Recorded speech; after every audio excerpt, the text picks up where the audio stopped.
আরে ওখানে দুজনকে আটকে গেছে সাংবাদিককে, অন্যায় করেছে।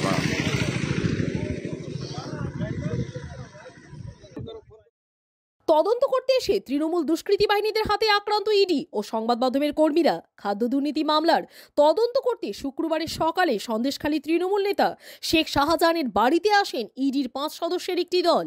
এদিন তারা সকালে এসে শেখ শাহজাহানের বাড়িতে ঢুকে তালা ভেঙে শেখ শাহজাহানের বাড়িতে ঢোকার চেষ্টা করলে ততক্ষণে এলাকা তৃণমূল আশ্রিত কয়েক হাজার দুষ্কৃতীরা শেখ শাহজাহানের বাড়ি অর্থাৎ সরবেরিয়া এলাকায় এসে ইডির আধিকারিক, কেন্দ্রীয় বাহিনী ও সংবাদ মাধ্যমের কর্মীদের উপর চড়াও হয়। ঘটনায় আহত হন 3 জন ইডি আধিকারিক ও 4 জন সংবাদ মাধ্যমের প্রতিনিধিরা।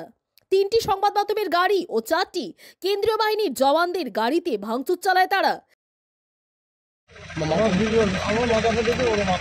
পরে আমরা যখন হেঁটে আসছি, আমরা মোট কজন ছিলেন? আমরা টিমে 8 জন ছিলাম। 8 জন আছে, বাসে আসছে। আর বাকি কারা ওখানে আছে না বেরিয়ে এসছে? কোনো যোগাযোগ নেই, কোনো যোগাযোগই নেই। দেখুন, সন্দেশখালীতে শেখ শাহজাহানের মতো নেতা নেই। তার জনপ্রিয়তা সাধারণ মানুষ মনে প্রাণে গ্রহণ করে এবং শুধু নেতা হিসেবে নয়, একজন সমাজসেবক হিসেবে তিনি বিখ্যাত।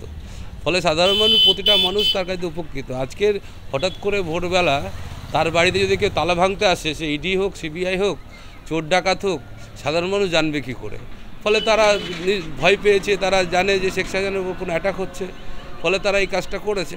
তো সেই ক্ষেত্রে আমার মনে হয় যে শেখ শাহজাহানের জনপ্রিয়তাকে শুভেন্দু অধিকারী ভয় পেয়েছে, ফলে ইডি সিবিআই দিয়ে তাকে হেনস্থা করার পরিকল্পনা করছে। আমরা সন্দেশখালীর মানুষ হিসেবে ধিক্কার জানাই, কারণ এরকম কোনো রাজনৈতিক লড়াই যদি করা হচ্ছে তাকে সন্দেশখালীতে রাজনীতি করুক, আমরা সুযোগ করে দেবো।